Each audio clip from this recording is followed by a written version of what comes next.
tertúlia. Meu boa tarde a todos. Hoje é dia 20 de dezembro de 2013, sexta-feira.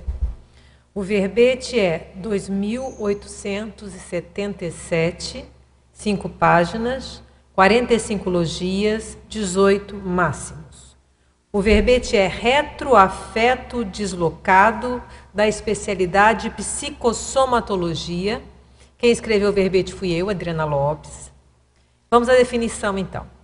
O retroafeto deslocado é o sentimento por outrem incompatível, improcedente, impróprio e anacrônico em relação ao atual contexto vivencial, reavivado espontaneamente devido à associação, consciente ou não, com experiências relacionais intrafísicas pretéritas, carente de reavaliações e neopareceres, tornado empecilho à qualificação realista, cosmoética dos vínculos interconscienciais.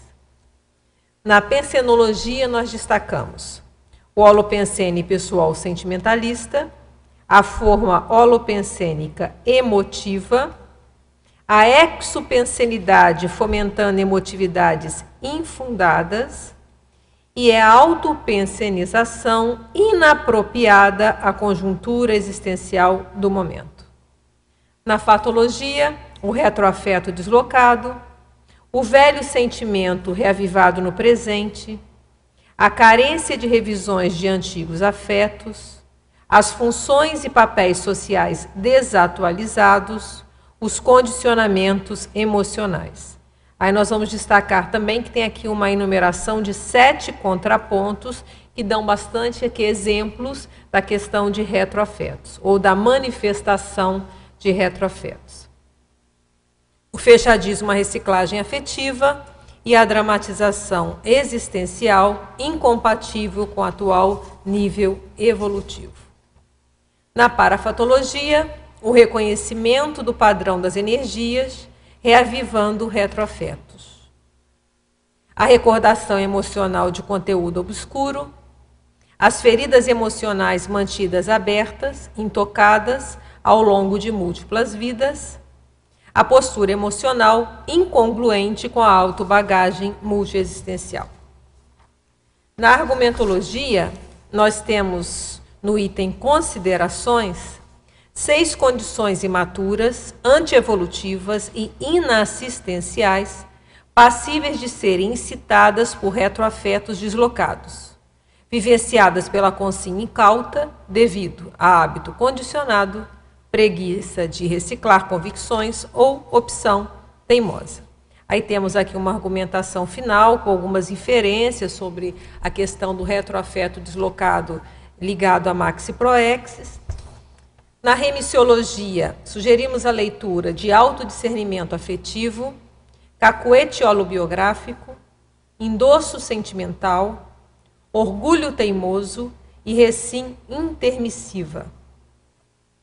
O retroafeto deslocado enrijece concepções, distorce percepções e obnubila a criticidade. Tal apriorismose afetiva impede a reciclagem cosmoética dos vínculos entre as consciências. Você identifica retroafetos deslocados direcionados aos compassageiros evolutivos? Quais providências têm sido tomadas diante desta constatação? Vamos agora à mega-análise com João Paulo. Descontextualização, autopatopensenidade, extemporaneidade, retropensenidade, retrosinapses, retrovivência, desatualização, anacronismo, emotividade, imaturidade, irreflexão, afeição, vínculo, sentimento, apriorismo, acriticidade, automimese, reavivamento, autoenganologia e psicossomatologia.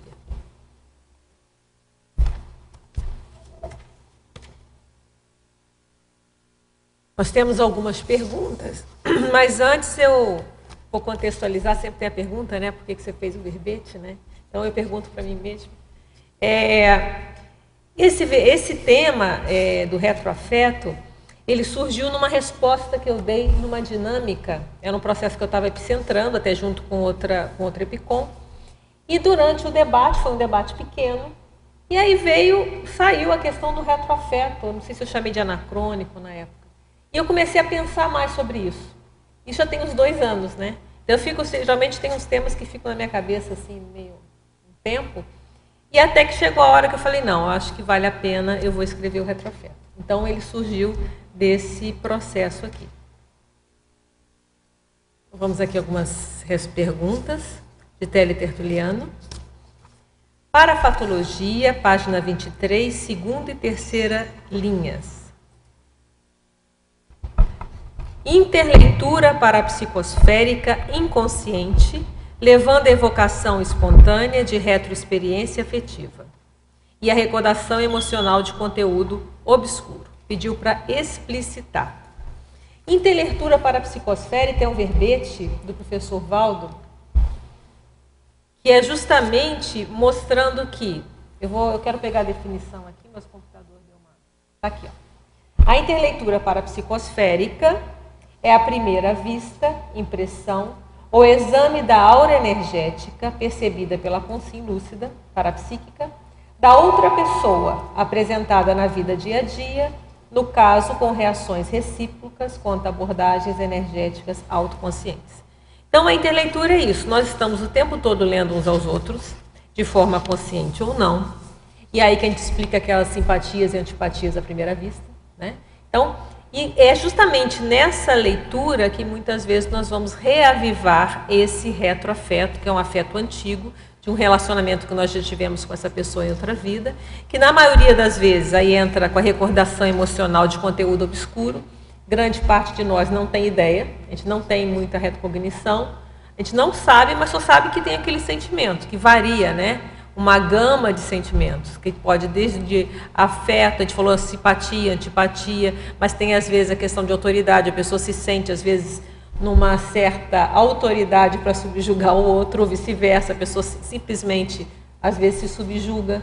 Então é um sentimento que foi, de novo, ele está sendo reavivado, só que o contexto já mudou, né? A vida mudou, tá? Segunda pergunta aqui do Tele Tertuliano. Fatologia, terceira e quarta linhas. As aprovações e oposições automáticas, as aceitações e incompreensões irrefletidas, as adorações e desafeições aguerridas. Isso aqui foi uma coisa que eu destaquei para vocês olharem, porque são 7 contrapontos, que é a tentativa de verificar a questão do retroafeto. Então, ele perguntou aqui, as aprovações e oposições automáticas. Então, a gente tem que observar que às vezes a gente aprova aquela pessoa a priori, sem refletir, a pessoa às vezes nem falou nada. E aí tem até um outro verbete que eu sugeri, que é o endosso sentimental, que é isso. A gente acaba endossando um comportamento, uma ideia de alguém, sem refletir. Então eu gosto de você, endosso sentimental, é o verbete do professor Valdo. Então, a gente acaba endossando, quer dizer, pondo a nossa palavra junto, e às vezes sem pensar, porque o fato de a gente gostar da pessoa já está errada. Né? Então, então, o que a gente está falando aqui? Às vezes a pessoa, ela simplesmente aprova de uma forma automática ou o oposto. A pessoa abriu o bico, eu já sou contra. Se a ideia vem do fulano, já não quero saber. Já fecho os ouvidos, não me interessa. Então, também é uma outra forma de um retroafeto deslocado. Tá?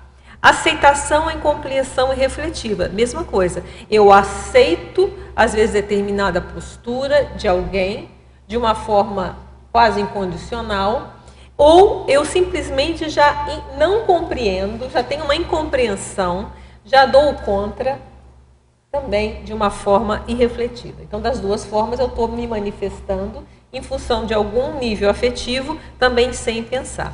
E a mesma coisa, adorações ou desafeições aguerridas. Você adora determinada personalidade, determinada consciência de uma forma aguerrida, quer dizer, aquela coisa teimosa, ou o contrário, não gosto e já não gosto, não quero saber e não penso sobre isso. Então, essas duas condições também são exemplos aqui de retroafeto. Outra pergunta aqui do mesmo Tele Tertuliano. a técnica da ortodecisão reiterada. Esse é um verbete meu também, que eu já defendi. Então, vale a pena você dar uma olhada. Que a ortodecisão reiterada é uma técnica porque a gente toma muitas decisões positivas, né? Agora, a partir de segunda-feira, né, final de ano é ótimo, né? A gente já fala que ano que vem tudo vai ser diferente, né? Então, a gente toma uma série de decisões, orto, porque são cosmoéticas, são positivas, são em prol da nossa evolução e dos outros. Mas se a gente não reitera essa decisão, a chance da gente, às vezes, esquece, aí deixa, aí relaxa, né? Então, a ortodecisão é a gente lembrar que a gente toma diariamente a decisão de atuar de uma forma mais cosmoética, até que chega um momento que, naquele ponto, essa conduta já virou parte da nossa modo de funcionar. Então, já entrou no meu elenco de modo de manifestar. Beleza. Mas até ele entrar, a gente tem que, de novo, decidir. Não, isso aqui eu não quero mais para mim. Não, isso aqui eu não quero mais. Não, isso aqui. Até que uma hora isso aí já entrou, já é assim mesmo. Tá? Então, essa é a técnica. Eu acho que vale a pena você dar uma lida no verbete. E legislogia, um paralelo entre a lei de Talião e a lei do retorno.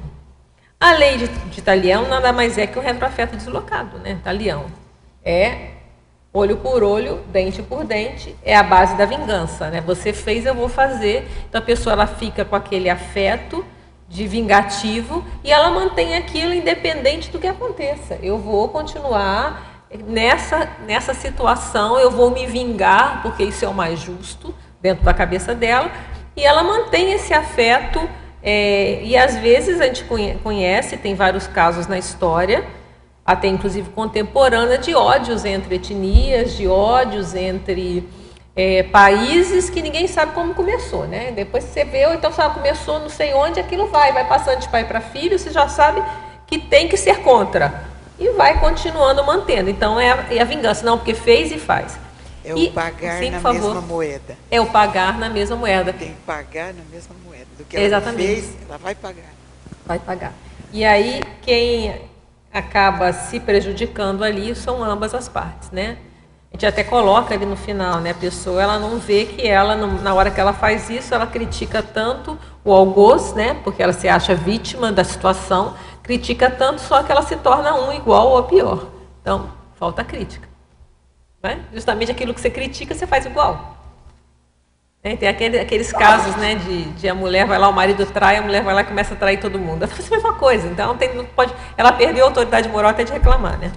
Então, essa situação.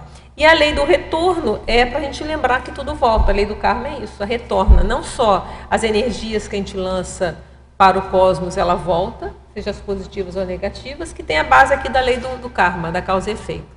E a gente pode pensar que as pessoas também retornam, né? Em separabilidade grupo-kármica, nós vamos nos reencontrando, vai, vida após vida, vamos voltando aí a nos ver. Sim? Da vingança, pode ter lá a ver com um passado belicista? Geralmente tem, né? Tem, né? Mas o que acontece? É um ciclo, né? A vingança e é uma condição extremamente paradoxal, né? E está na moda, se fala o tempo todo nisso, né? Tem série de televisão, tem as novelas todas, se você olhar, tem alguma vingança e você fez e você volta, e as pessoas começam a achar que isso que é o correto. E a vingança, ela tem várias nuances, né? Desde a vingança mesmo de você ir lá, a lei de Talião, né? Você vai fazer a mesma coisa, como a mágoa, a gente até coloca aqui, né? No imperdoamento, a gente fala, não, no imperdoamento não, tá? Na assedialidade. A vingança adquire inúmeras facetas. Mágoas eternizadas são tentativas silenciosas de castigar o algoz, impedindo de esquecer os erros pretéritos. Então, às vezes, você se torna um assediador. Às vezes a pessoa já reciclou, já mudou, já fez outra coisa. Não, mas não quero saber, vira a cara, né? Na verdade, ela não quer se separar daquela... E gera... E você, é uma vingança, né? Você está se vingando. Sim. A minha atenção, nunca mais. Então, o que é isso? Não é vingança? Então, a vingança ela tem várias facetas. O gelo é uma vingança, né? E, às vezes, muito dolorido.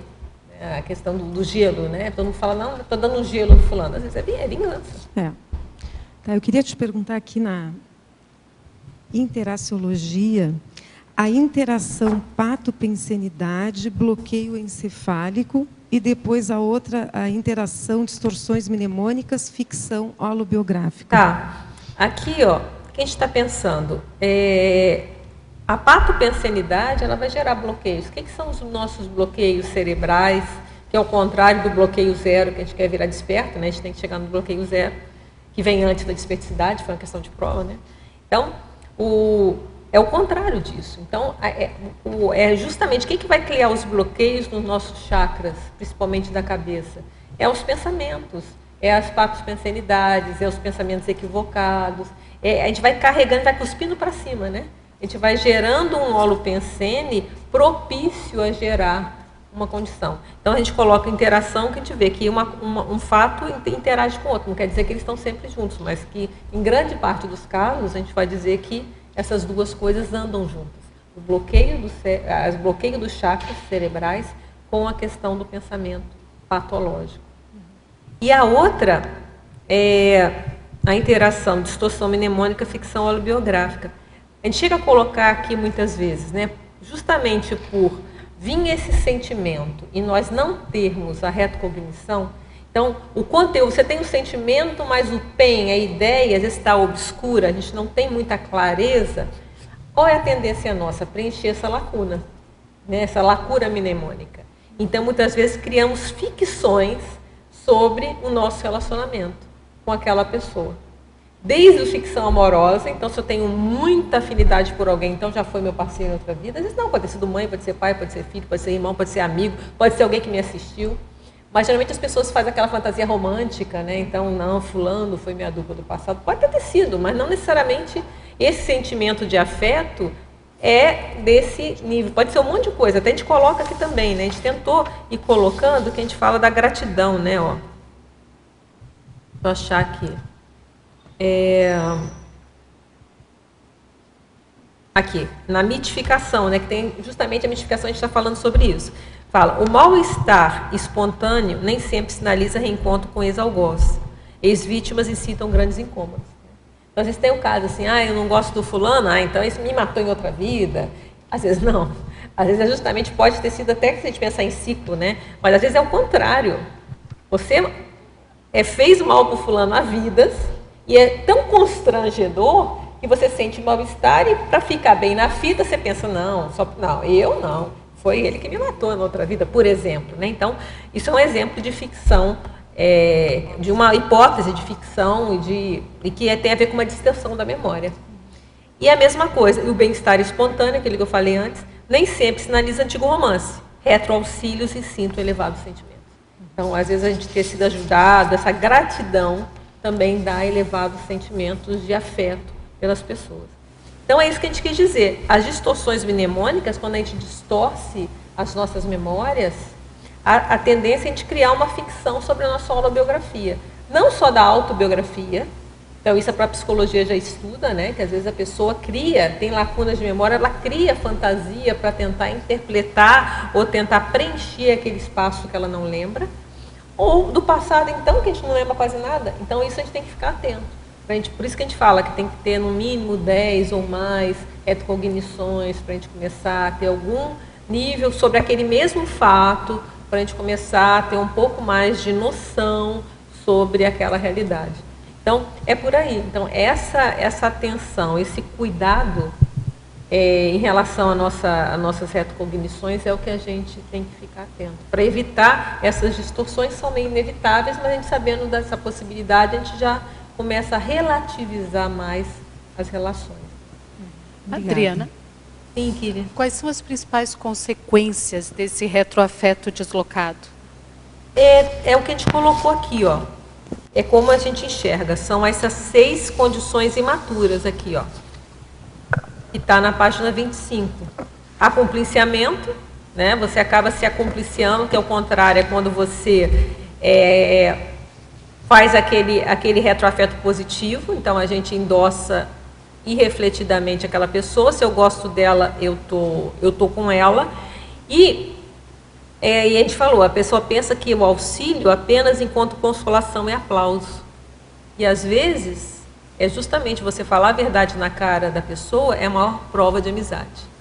Só que para isso tem que ter muita força, porque às vezes o amigo vai ficar muito bravo com você. Às vezes até deixa de ser amigo, mas aí é bobagem dele, né? Aí não é problema dele. Mas geralmente cria quebra uma harmonia, porque as pessoas têm dificuldade com crítica. Mas, às vezes, a maior prova de amizade pode ser que você evite que o seu amigo caia no buraco. Então, é o que a gente coloca aqui, do amigo verdadeiro, e aqui eu incluo a dupla, né? Isso é uma coisa também, eu acho importante, da dupla, espera-se a maior sinceridade. Isso eu sempre falo isso com o Mário, mas também a questão do amigo verdadeiro, né? Se espera a maior sinceridade. Se ele não falar as nossas bobagens para a gente, quem vai falar? O inimigo já fala, né? Aponta o dedinho. Mas um amigo também chegar e colocar e falar as coisas é uma grande prova de amizade. Então, isso que a gente está colocando. Então, o retroafeto é achar a questão do ranço da Tacom, né? Que então é só passar a mão na cabeça e com isso não ajuda ninguém. Então, isso eu vejo que é uma coisa bem complicada. E a gente fala, apontar a empecilhos autoevolutivos e auxiliar a ultrapassá-los é corajosa prova de amizade. Porque também, às vezes, é o comodismo que a gente coloca aqui, né? Um hábito condicionado, uma preguiça ou uma opção teimosa. Então, às vezes, é cômodo também. Se eu não falo nada, eu não crio um clima chato, fica tudo bem, fica aquela pseudo-harmonia. Tem um verbete do professor Valdo que eu também recomendo, muito bom, pseudo-harmonia. Então, e eu não tenho trabalho de ajudar também, porque se eu vou explicitar aquilo que está errado, o que vai acontecer? Eu também tenho que ajudar a pessoa. Eu vou ter que entrar junto. Então, é uma corajosa prova de amizade. Eu vou ter que entrar para ajudar. Vai ter que bancar e ajudar, e ir junto, né? E tem técnica, você tem que ver a hora certa, o momento certo, você erra, fala demais. Então, esse jogo eu acho muito sério. Então, o acompliciamento é né? Assedialidade, a pessoa ela tem uma autoassédio e heteroassédio e autoassédio. Ela vai intoxicar a própria psicosfera, dependendo do nível da emoção doentia aqui, né? Ela vai se subjugar ao psicossoma e ela está destilando energia poluente o tempo todo, que ela está cuspindo para cima, que ela está se poluindo. Eu vejo também uma outra questão do retroafeto, aqui se enquadra bem a questão da vingança, né? Estigmatização. A pessoa acaba estigmatizando, né? Ela faz uma generalização descriteriosa daquela consciência em relação do processo do passado. Então, ela não renovou. Então, com isso, vai impedir reconciliações ou prevenções. Reconciliação, porque a pessoa, às vezes, está empedernida com sou contra. Ou, do contrário, prevenção. Não, fulano é bonzinho demais, fulano... E, às vezes, você leva uma puxada de tapete que você, de alguma forma, cavou a vitimização. Então, essa atualização da personalidade, da manifestação da personalidade naquele contexto sempre é bom. O imperdoamento, né, a pessoa com isso ela vai tender a não perdoar, né, e com isso ela não vê que ela vira uma assediadora. Interprisão, porque a pessoa ela fica presa àquela pessoa de afeto lá, seja o endosso, se ela vai e entra no erro da pessoa, né? É bem o grupo de máfia, entra para a máfia, né? A complicia com o erro. Não, somos amigos, vou ajudar, fica todo mundo junto ali, você entra numa interprisão. Ou do contrário, também se você ficar, às vezes, só num processo bélico contra a pessoa, também entrou. Então, a interprisão também é um grande problema, né?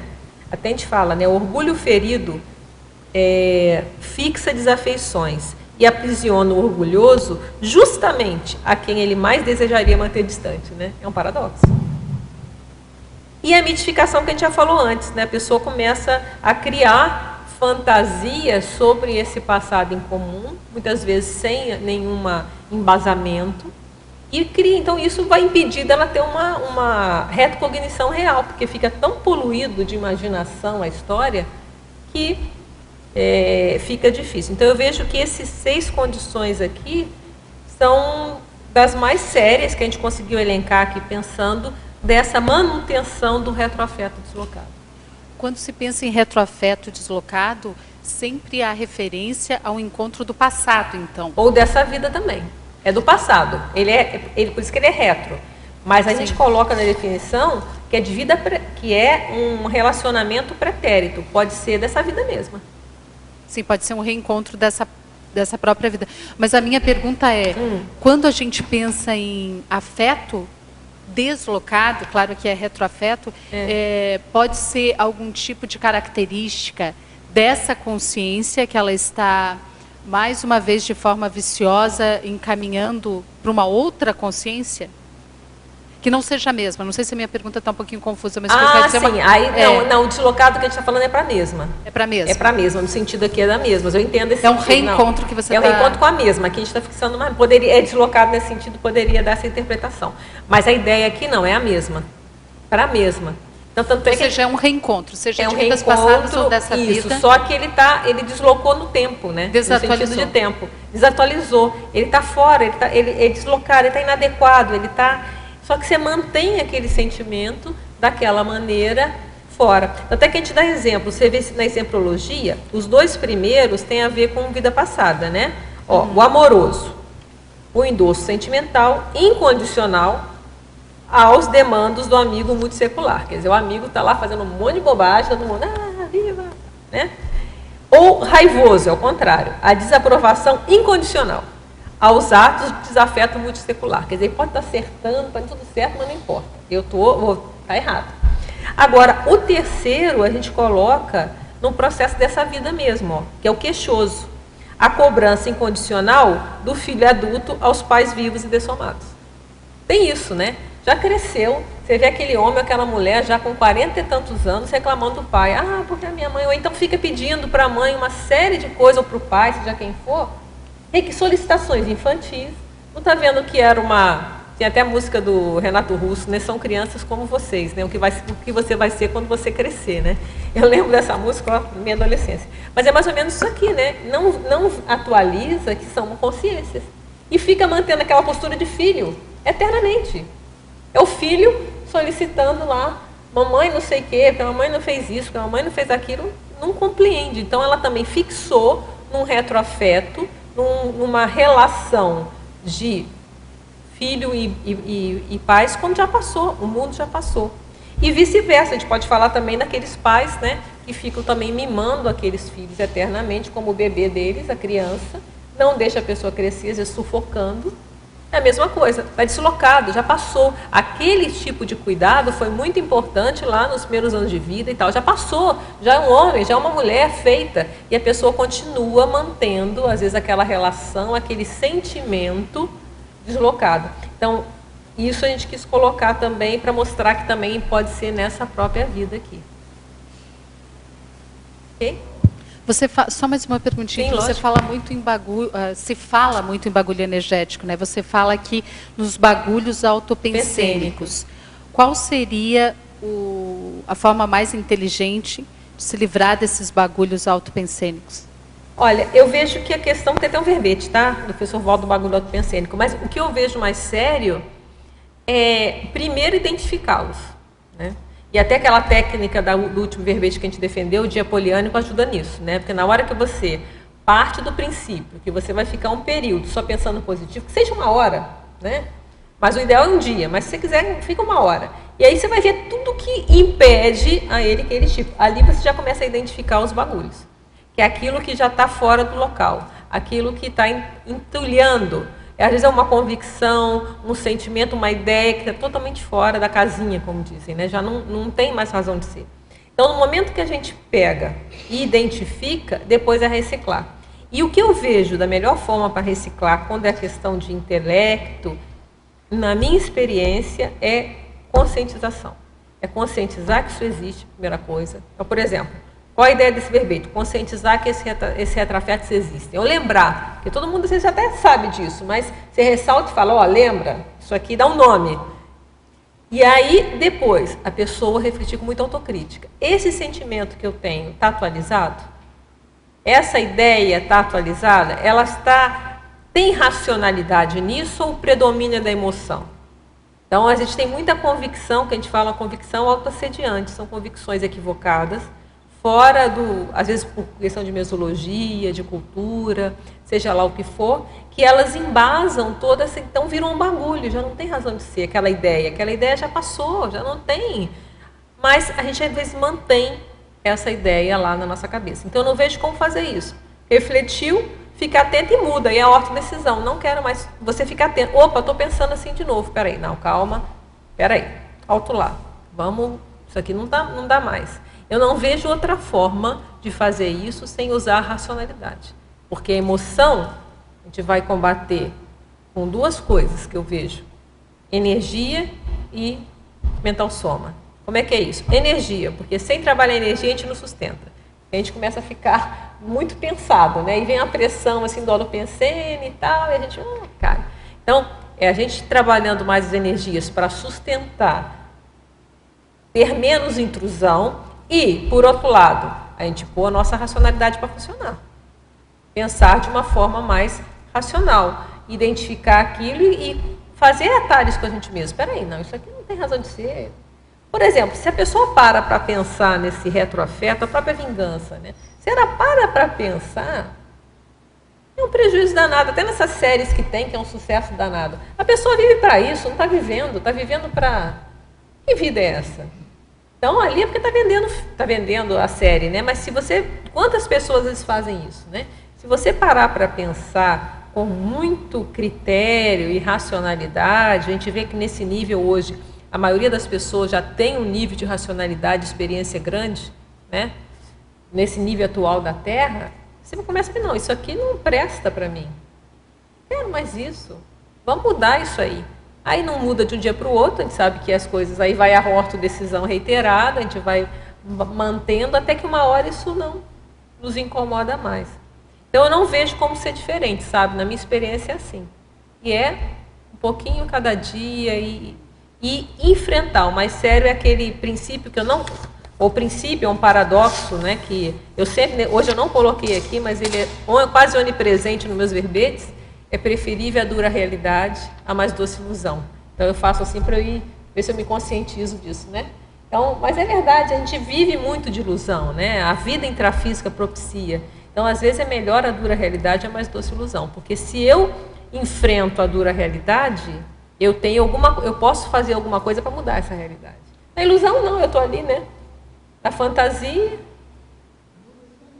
e não estou mudando nada. Se eu invejo, por mais que doa a realidade, eu tenho alguma coisa para fazer. Eu tenho alguma coisa para fazer. Então é isso que eu estou trabalhando comigo mesmo esse tempo todo. É tentar encarar cada vez mais a realidade, tirando as ilusões. Não é simples, né? Mas a gente vai tentando. Adriana, Oi. aqui. Sim, por favor. Em fatologia, última linha, você poderia explicitar melhor, mais para a gente, a dramatização existencial incompatível com o atual nível evolutivo? É porque esse retroafeto, ele acaba dramatizando a vida dia a dia. Seja para o lado positivo ou negativo, né? No lado positivo, a gente tem o verbete também do mito amor romântico, né? Quantos mitos românticos que existem pessoas, você vê a gente até que no nível de hoje já tem uma série de conhecimentos, ainda está lá esperando, lá no fundo, trocou a dupla pelo príncipe encantado, né? Mas só chama de dupla, mas no fundo está esperando o príncipe encantado que vai chegar, né? Não é cavalo branco, porque a gente não monta cavalo mais, mas, sei lá, de repente num carro branco bonito, sei lá. Então, a gente troca, às vezes, né? Tenta colocar e entra nos mitos românticos, nas fantasias. Então, isso faz parte, né, eu acho que talvez da natureza humana ou da própria holopensene, né, que a gente tem vivenciado. Então, como que a gente tenta fazer? Então, a gente acaba dramatizando a vida, seja aquelas raivas aguerridas, como aquele amor incondicional, ou seja o que for, carrega nas tintas na vida humana, quando no nosso nível já está fora, já passou. Nós já temos muito mais maturidade que isso. E aí vem de novo aquilo para a gente olhar. Às vezes a gente é muito bom numa área, mas naquela outra área da vida a gente cai, a gente dramatiza, seja lá por que motivo for. Então, essa atenção que a gente vê que é muito sério, a gente acaba desdramatizando, quando no nosso nível, cada vez mais a gente tem que fazer uma primazia do mental soma. Já temos cabeça suficiente para refletir e buscar a primazia do mental soma. Não quer dizer que a gente não vai ter sentimento, né? Que algumas pessoas confundem. Falam, primazia de mental soma, então a gente vai virar gélido, né? Aquela pessoa assim. Não, não é isso. A gente tem sentimento, só que não é aquela emoção, né? Aquela coisa que a emoção, ela é como é que fala? A emoção, ele é um estado alterado de consciência, né? Quando a gente está emocionado para qualquer lado, a memória cai, a gente não pensa direito, não é isso? Então, se a gente está querendo ficar mais lúcido, então a emoção, ela fica extemporânea, essa emoção exacerbada. Você vai ter sentimento, obviamente a gente vai ter sempre sentimento. Então, por aí. Tá ok? Vamos pegar mais aqui um teletertuliano. Mitologia. Poderia ampliar, com exemplos, se possível, os mitos pessoais quanto às vidas pregressas. É isso. Então, como a gente não consegue, na maioria das vezes, ter, às vezes, uma retrocognição, as pessoas acabam criando um mito. Então, ou eu sou determinada personalidade, só que isso não tem fundamento nenhum. Às vezes você vai estudar personalidade, não tem nada a ver com a pessoa, né, com você. Mas, às vezes, você fantasia. Ou, então, não, eu fui rainha, eu fui rei, eu fui plebeu, eu fui seja lá o que for. Mas o que está considerando aqui é quando isso é pautado em mito. Não foi verificado. Se você olha todos os seus traços hoje, não condiz com os traços de determinada situação. Então, obviamente, existe a retrocognição verídica, óbvio que tem, e tem até agora uma IC estudando isso de uma forma técnica, justamente o contrário disso, né? Você vai estudar isso de uma forma técnica, com racionalidade. Aqui a gente está falando o contrário, a pessoa que rasamente, superficialmente, cria, não, meu passado foi assim. Então, se eu não gosto, como a gente falou, não gosto da pessoa, ela me matou na outra vida. Bem simplesmente, bem simples assim. Então, não, existe muito mais nuances, existe muito mais modos de se relacionar do que só uma coisa extrema, né? Você vai falar alguma coisa? Aqui a gente poderia pensar também uma pessoa que esteja ainda envolvida emocionalmente com algum processo da vida passada dela, né? Quer dizer, já está em outra vida, mas está ainda retratando ainda uma situação de um passado. Aí o antepassado de si mesmo, sim, né? Exato. Que é perfeito, tem o verbete, que a pessoa antepassado de si mesmo é aquele que ele vai repetindo a própria vida, só mudou a roupagem, mudou o soma, mas ele vai fazendo e agindo da mesma forma, tá? A gente até coloca em relação a isso em algum lugar, eu acho que está na remissiologia. Assedialidade. Por que são os assediadores os maiores interessados em exaltar o lado pior de tudo e de todos? Então, a gente fala isso aqui na hora que a gente está fazendo um contraponto, na hora que a pessoa fica muito vingativa e quer só ver o lado pior de tudo, ela está dando os braços para os assediadores, né? E por que eles querem prejudicar o pior de todos? Porque é o trabalho deles, né? O que o assediador quer? Ele não quer atrapalhar? Como é que ele vai atrapalhar? Vendo o pior, ele vai exaltar o pior. E eu vejo mais sério do assédio, ou os assédios mais bem-sucedidos, talvez podemos dizer, é quando eles conseguem convencer a pessoa que ela é pior do que ela realmente é. Eu acho que isso é muito sério. Eu não sei o nome para isso ainda vou escrever sobre isso. Mas a pessoa perde a confiança nela mesma. É como se eles vão fazendo cunhas e a pessoa acaba se vendo pior do que ela realmente é. Quer dizer, é o contrário do traforismo, é o trafarismo. E às vezes carrega nas tintas. Então eu vejo que isso acaba sendo até bem sucedido o assédio, que a pessoa às vezes se anula. Oi? Fala, por favor. Microfone, por favor, Pilar. Nada, bem. Nada. Microfone. Eu estava dizendo que é uma anulação da identidade do outro, né? Sim. E dependendo desse relacionamento do retroafeto, a gente pode fazer isso com a outra pessoa também.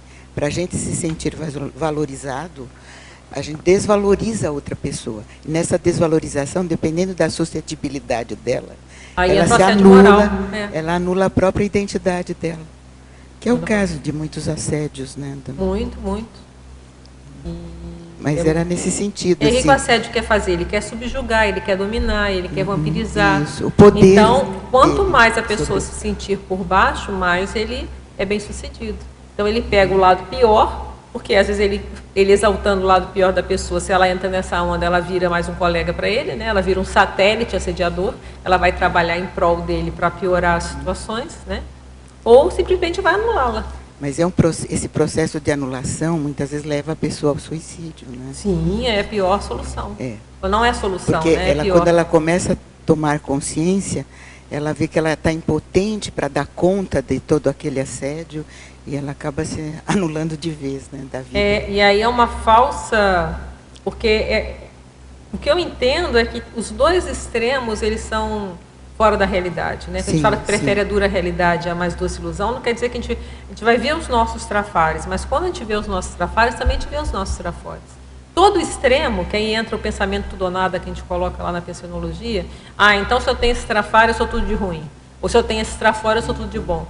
Que aí entra a megalomania, né? Então se eu sou bom nisso, eu sou bom em tudo, eu sou a fera e acabou e entra em megalomania, ou o contrário, entra em vitimização. Então se eu tenho esse defeito, eu não presto, não mereço viver, sei lá o quê, e entra num processo patológico. Então os dois extremos, eles não têm nada de realidade, são auto-enganos. São auto-enganos. O auto-enganos, a pessoa está se engambelando, tanto porque ela ser melhor do que é, como por ela ser pior do que é. E o duro mesmo é ela acreditar nisso, né? É o auto-engano. É o paradoxo do auto-engano, né? Como é que a pessoa consegue criar uma coisa para ela mesma e ela mesma acreditar? É um paradoxo. Isso aí eu não sei a resposta. Mas é paradoxal demais, né? Como é que a pessoa consegue se engambelar a si mesma? Pois é. Não vamos cair mais nessa, né? Vamos tentar. Estamos tentando, né?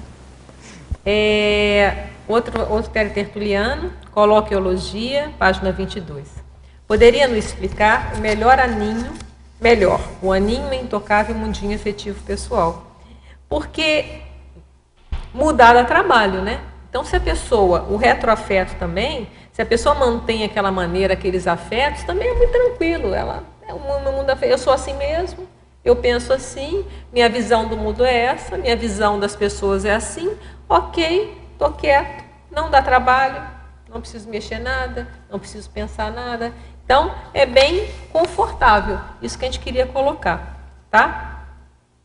É justamente o contrário da criticidade, porque criticar, a gente fazer uma autocrítica dá problema, porque na hora que a gente faz uma autocrítica naquilo que nós estamos errados, a gente vai ter que mudar alguma coisa, né? E dá trabalho. Tanto em relação a nós, como em relação aos outros. Pensionologia, página 22, quarta linha. Como funciona na prática a pensenidade tudo ou nada? A gente acabou de falar, né? É aquela pessoa que vê tudo 880, ou é a favor, ou é contra, ou ama ou odeia, ou eu sou amigo, ou eu sou inimigo. Então, tudo não tem nuances. E a vida não é só preto e branco, ela tem vários tons de cinza, né? Isso eu li num livro de psicologia, que eu acho bem interessante, né? A vida tem tons de cinza, não é preto e branco, né? E a pessoa ela começa a jogar para generalização. Tem até um verbete, que é o generalização autoassediante, que se você olhar lá na profilaxia, tem 6 condições que são bem atuais. Ele tem correlação aqui até com o verbete de hoje. Por exemplo, um exemplo que fala: cuidado quando você faz um emprego irrefletivo de sempre, nunca, jamais, todos, ninguém, tudo, nada, sou assim, já sei. Geralmente a gente está generalizando alguma coisa e é tudo ou nada, é nunca ou sempre. Você sempre é assim, né? Isso aí é uma grande briga de casal, né? Você sempre faz assim, sempre? É só pelo sempre? Não, é verdade, não fiz 3 vezes. Né? Mas na hora da briga fala, você sempre faz assim, você, não é? Me concordam ou não? Então, quando entra nisso, está assediando mesmo, é generalização. Então, o pensamento do nada é isso. E na hora que a gente está emocionado, a tendência é a gente começar a jogar para tudo ou nada, né? A gente vai para um lado ou para o outro. Aí depois que volta a racionalidade, não é bem assim. Tá? Fatologia, primeira linha. Como lidar bem com o velho sentimento reavivado no presente? Lidar com isso, como a gente já falou, primeiro é conscientizar que isso acontece. E como ninguém está sendo visto, a gente não se vê pela primeira vez, a gente está se reencontrando, então é normal que a gente já teve vários afetos com relação a um número enorme de pessoas. Então, a gente vai reavivando os sentimentos. Então, primeiro, saber que isso existe. Segundo, então, vamos tentar lidar com isso da melhor maneira. Toda vez que começar a ficar muito excessivo, aí vem a autocrítica, peraí, deixa eu ver. Vamos analisar a situação de novo. Eu vejo que não tem outro caminho. Patologia também, terceira linha, como lidar com as simpatias e antipatias cristalizadas. A simpatia cristalizada até é bom, né? Porque por mais que desde que você não faça um endosso afetivo e fale a verdade na hora certa, que for necessário, simpatia sempre é bom, porque vai assistir. O problema são as antipatias cristalizadas. O problema é que cristalizou. E o que eu vejo de solução para isso, que eu já vi não só acontecer comigo, com várias pessoas, uma coisa que melhora isso é a convivência. Seja a convivência quando a pessoa convive com uma meta comum, um trabalho conjunto. Então você começa a trabalhar com a pessoa, seja em uma atividade qualquer, e aquilo, às vezes um curso que vai dar junto, sei lá, varia, né? E isso acaba o objetivo comum. As diferenças começam a ficar pequenas em relação à meta maior. Eu acho que isso é o grande trabalho da Maxi Proexis e que muitas vezes algumas pessoas podem escorregar, né? Porque se está todo mundo trabalhando junto, se a gente pensar que o trabalho é muito maior, se você gosta ou não gosta da pessoa, ficou muito pequenininho. O negócio é o seguinte, estamos aqui no mesmo barco, vamos trabalhar. Então a gente vê um pouco por aí, tá? A gente faz até na inferência, a gente faz algumas considerações sobre isso lá na página 25. Paradoxo, página 24. Por que existe o paradoxo na escolha de perpetuar o passado no presente? Acomodação, confortabilíssima no passado, como sair dessa vivência paradoxal? Por que existe o paradoxo? A gente não sabe. Eu acho que talvez a gente podia pensar no trinômio que está aqui, ó, que é o trinômio, está na terceira linha. Imaturidade, inexperiência e ignorância. Eu acho que é isso aí que causa esse paradoxo, né? Por que a pessoa vai querer estar no momento presente? Já mudou tudo, ela quer ficar perpetuando um passado que às vezes não está legal? Então, eu acho que entra esses três casos aqui, ó. Às vezes é a imaturidade mesmo, ou inexperiência ou ignorância. A pessoa não sabe que ela está fazendo isso. Então, não vejo muita saída, não.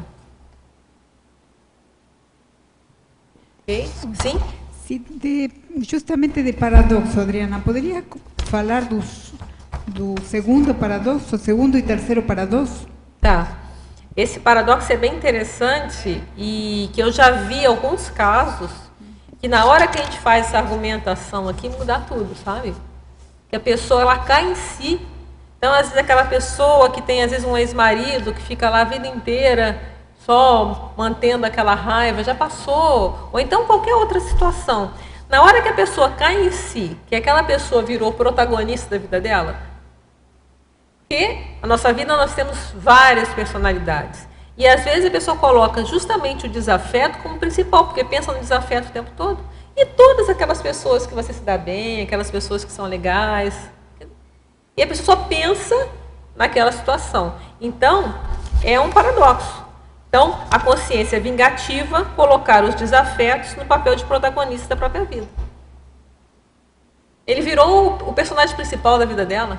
Justamente a pessoa que ela não gosta. Tem coerência isso? E com isso as preocupações, toda a atenção dela, em vez de estar naquelas pessoas, às vezes, que ela pode ajudar, que tem uma boa correlação, ela vai ficar... Por exemplo, se ficasse com a pessoa com o desafeto na cabeça para ajudar, para limpar isso, está ótimo, mas geralmente não é isso, né? Fica alimentando aquela situação. Então é bem paradoxal. E outro paradoxo? O paradoxo de autopersonalização envenenada contra outrem envenenar primeiramente e mais intensamente a psicosfera da consciência pato-percebedora. É aquela coisa de cuspir para cima mesmo, né? A pessoa, quando ela está pensando mal de alguém, ela está jogando aquela energia para a pessoa, ela está se assediando, ela está piorando o próprio ambiente dela, o que é um paradoxo. Peraí, você está fazendo o quê? Você está cuspindo para cima? Está se lambuzando de lama? Por quê? Então, é outra condição. Então, acho que essas conscientizações que levam muitas vezes a pessoa a entender, começar a entender melhor a questão daquela ideia do heteroperdoamento universal. Porque o primeiro beneficiado na hora que você perdoa é você mesmo. Você tira um peso das suas costas. A pessoa que não perdoa, ela está querendo vingar, como a gente falou, não deixa de ser uma vingança, ela fica, não vou esquecer. Só que com isso ela está prejudicando ela mesma. Ela está travando as energias dela. A maior libertação, ela está perpetuando um processo de vitimização, às vezes vidas. Aquilo aconteceu, não pode, se fosse nessa vida, aconteceu lá quando a pessoa tinha lá, sei lá, 20 anos, ou 16 anos. Ela já está com 46. Vamos pensar assim. E ela ainda não esquece daquele processo que ela foi vítima já há anos. Aquilo está prejudicando a quem? A ela em primeiro lugar. Em primeiro lugar é ela mesma. Ela não conseguiu dar a volta por cima e está se prejudicando. Então ela teria que ter feito alguma coisa. Se é o problema, vai fazer uma terapia. Existem recursos hoje para tentar limpar e elaborar a situação. O problema é que às vezes a pessoa paralisa, mantém aquele sentimento e acha que isso está certo. Não, olha só, eu não vou abrir mão dessa mágoa porque a pessoa tem que penar. Quem está penando é ela. Isso é muito paradoxal. E eu vejo que é essa conscientização, essa reflexão que vai levar a ver as vantagens do heteroperdoamento e as desvantagens dessa outra postura. De acordo que você diz, tem relacionamento com isso que coloca na assedialidade, quando começa, a vingança adquire inúmeras facetas, mágoas eternizadas são tentativas silenciosas de castigar o algoz. É isso? A pessoa ela está vingando. Só que às vezes, se o algoz é uma pessoa muito cara de pau, mesmo perversa, está nem aí. Está nem aí, né? A pessoa ainda tem algumas vidas para ela cair em si, só que a outra pessoa está se prejudicando. Óbvio, você vai ter prevenção, vai se manter às vezes distante, tomar as devidas precauções, seja quais forem, inclusive legais, tudo bem.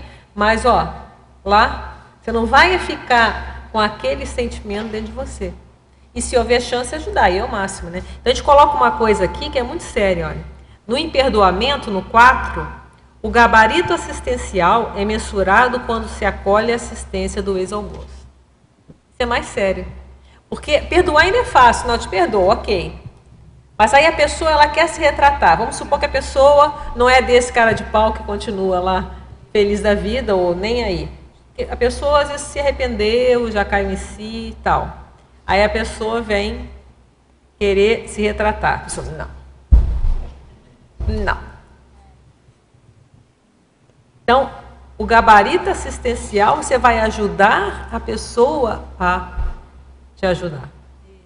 Então, você vai ajudar que ela permite que ela te ajude com uma coisinha ou outra. A pessoa vai se sentir melhor. Aí é só a gente pensar quantas vezes a gente pode ter feito alguma coisa errada com alguém e essa pessoa nos acolheu, não foi bom? Isso. Então, quem quer ser perdoado, perdoa. Mas não é só a gente pensar na vida, sempre tem alguma coisinha, né? Que a gente fez, que não ficou muito bem. E aí tem aquela pessoa que foi lá, deixa isso pra lá, tá tudo certo. Não foi bom? Isso não deu um alívio? A gente passou. Vamos agora, não vamos fazer esse erro de novo, mas vamos seguir. Não é bom? Então, por que a gente não vai fazer o mesmo? Então, poderíamos pensar que a interassistencialidade é reverberação kármica. Sim, a interassistencialidade é uma forma da gente ir limpando, né? Isso vai tendo ondas. Aí seria a teática, realmente, conquistar a teática, né? Até que a gente termina o verbete aqui na argumentação falando isso, né? Que, olha, a autodisposição para enfrentar a verdade dos fatos e parafatos, o que a gente está falando até agora, eliminando as tentadoras conclusões precipitadas e ficcionalizações de retovivências compartilhadas, quer dizer, para trás de criar ficção, favorece o desenvolvimento gradativo da autolucidez evolutiva, serexológica e grupocármica.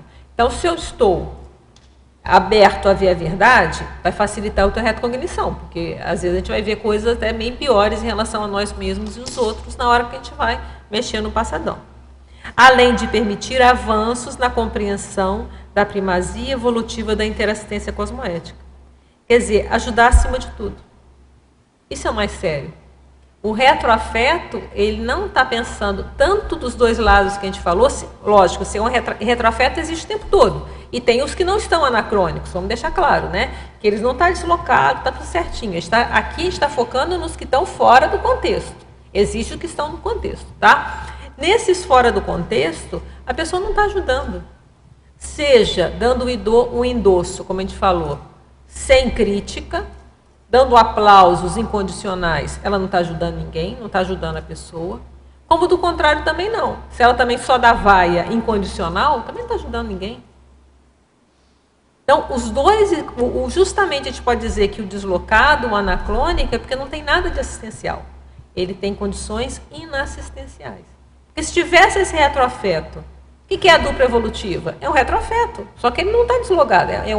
Foi um afeto do passado, de afinidades do passado, que está sendo reeditado hoje, mas está ali, está tudo certo. A pessoa está sendo construído. E as amizades, o que são? Tudo isso não deixa de ser. Mas a gente está fazendo isso de uma forma lúcida. O problema é quando fica fora. O contexto já mudou, já não é mais aquilo. E a gente pode pensar em posturas também. A gente até colocou uma lista, por exemplo, a gente já falou muito aqui da questão do algoz e da vítima, mas, por exemplo, o monarca com plebeu, ou o monarca, ou alguma figura de autoridade. Mas a pessoa se porta com aqueles outros súditos sempre, você tem que fazer para mim. Sempre naquela postura. E, às vezes, o subordinado sempre baixa a cabeça. Também está deslocado, já não tem mais essa relação, já está fora. A escravidão já acabou, ou a monarquia já acabou, seja lá que for, a ditadura já acabou. E a relação daquelas pessoas se mantém nesse padrão equivocado.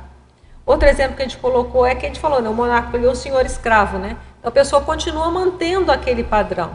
Um ex-casal também, às vezes tem aquele casal que já se separou há 20 anos, 30 anos, mas um morre de ciúme do outro, então não resolve, nem fica junto, nem separa. Então também é um retroafeto deslocado, pensar nessa vida, né? A gente falou da questão do poderoso, aí entra a questão da síndrome do ostracismo, né? A pessoa tem aquela condição de poder, de trabalhar com todo mundo, que todo mundo esteja sempre subjugado à pessoa, só que já mudou e a pessoa continua querendo que as pessoas sempre reajam dessa forma. E o adoentado também é uma coisa que às vezes acontece, né? Então as pessoas às vezes teve muita doença na infância, seja lá o que for, e ela entra na função de eu sou doentinho. Tem, às vezes, na família o filho doentinho, né? Só que não, já é um rapagão, uma rapagona, né? Como a gente vai dizer, né? Uma moça já forte, e a pessoa sempre se coloca naquela condição de fragilidade, de sempre ser, é o doentinho, todo mundo trata como doentinho, a pessoa se coloca nessa posição, só que está fora, a pessoa já está forte, não é uma questão de ter uma doença crônica, nem ela já passou. Então, a gente está dando alguns exemplos aqui de modos de relação, de relacionamento, que se fixou em um padrão e não atualizou. Não é? Para a pessoa poder compreender o que seria deslocado ou não. É, o que está deslocado? Está deslocado no tempo, já passou. O tempo mudou e a pessoa mantém a situação. Obrigada. Sim. No caso da paragenética, duas questões. A questão do estigma paragenético, a influência dele com o retroafeto deslocado e também... Não, acho que está bom também. Oi. Então, em relação à paragenética, a questão do estigma paragenético relacionado com o retroafeto deslocado. E também, na sequência, eu gostaria que você analisasse para a gente a questão da personalidade, tá? Em relação à paragenética, né, a personalidade, e que, levando em conta que a personalidade é a última a ser modificada, a ser alterada. Então, qual a influência dos dois, do estigma paragenético e da personalidade, nesse contexto do retroafeto deslocado? Por favor. Vamos pensar. Olha, tem até um verbete que até já tinha selecionado aqui, que chama o cacoete holobiográfico, o verbete do professor Valdo. Ele fala o seguinte, ó.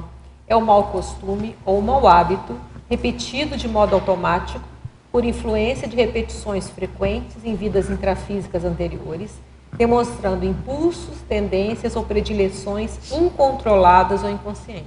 Isso também tem correlação e tem correlação com o que você falou.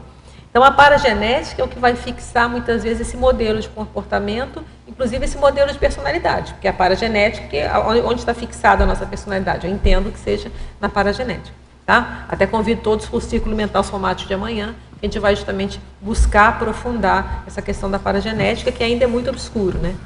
Então, o que eu vejo no retroafeto é isso, porque esse retroafeto, ele tem a ver com a personalidade? Tem, de certa forma. Mas eu acho que ele vai, como é que eu vou dizer? Talvez seja um aspecto. Por exemplo, se a gente fixar na questão, por exemplo, de um papel maior, como a gente falou, de algoz, vítima, coisa assim, a gente pode dizer que a personalidade é mais submissa, mais subjugada, e uma personalidade mais forte. Então, pode pensar alguma coisa assim. Mas eu vejo que o retroafeto, ele pega independente, muitas vezes, dessa postura. Porque, em muitos casos, a gente está fazendo um ciclo, né? Como a questão da vingança. A gente vai lá e faz, é um malfeitor, e aí virou vítima. Aí a vítima vai lá e vira malfeitor. Aí virou vítima de novo. Então, vira um papel, aquela emoção está ali. Aquela emoção está ali. E a personalidade, talvez, ela vai influenciar da maneira que eu vou lidar com essa emoção. Se eu sou uma personalidade mais rígida, eu tendo a ter mais retroafetos deslocados, porque eu tendo a congelar as minhas concepções. Se a pessoa ela tem algum tipo de personalidade mais aberta, a tendência é que ela saia disso mais facilmente. Ou então, se é uma personalidade que tende mais a um processo de racionalidade ou de estudo, ela vai vendo que ela estudando a história humana, ela estudando as situações, ela vai ver primeiro que não casa, que há séculos ou milênios o ser humano está usando de vingança e não resolveu nada até agora. Então, às vezes é só um estudo, você vai para a holoteca e você vai ver, você já vê que isso aqui não funciona, é só raciocinar um pouco.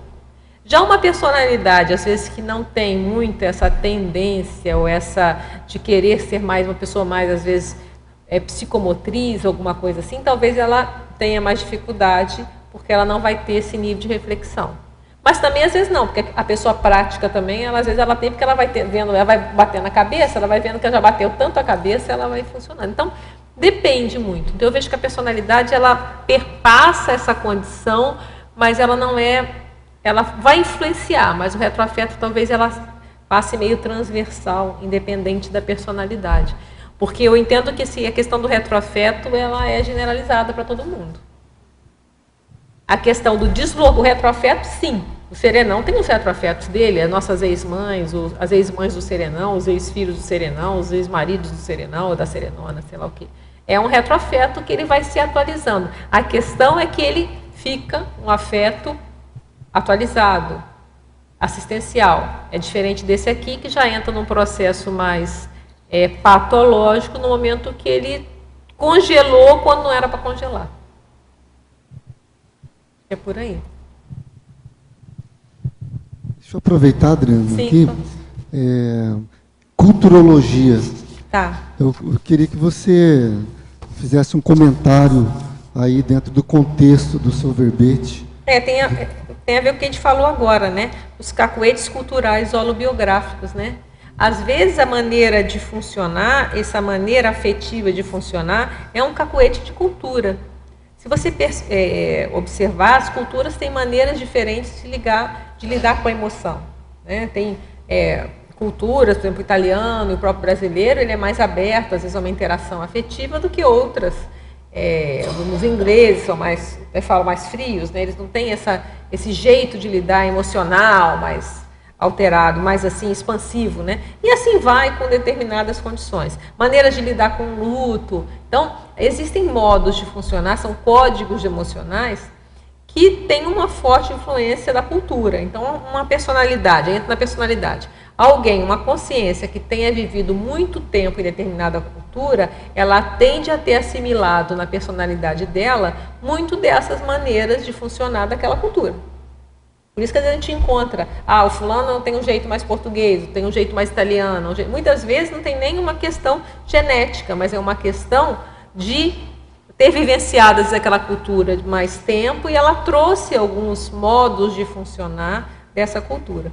Então, isso a gente está colocando aqui porque isso também tem correlações com modos de agir e reagir em determinada forma de lidar com o retroafeto. Por exemplo, umas culturas que sejam muito embasadas na lei de Talião, como a gente já colocou, a tendência dela é fixar muito mais no retroafeto, porque ela já tem aquela tendência, não, peraí, é assim mesmo, a pessoa não muda não, ela é assim, não vai mudar nunca mais, ela é desse jeito, eu tenho que me vingar porque isso não é justo, a justiça é essa.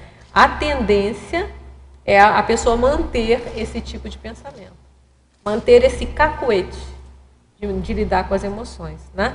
E os idiotismos culturais não têm correlação com isso. Tem muitos idiotismos culturais, de adorações, até adorações animais, meio foda, né? Que às vezes não tem razão de ser e você fica lá. Então é um retroafeto deslocado, não tem mais razão de ser. Às vezes adorar um determinado bicho, ou determinada situação, quando não.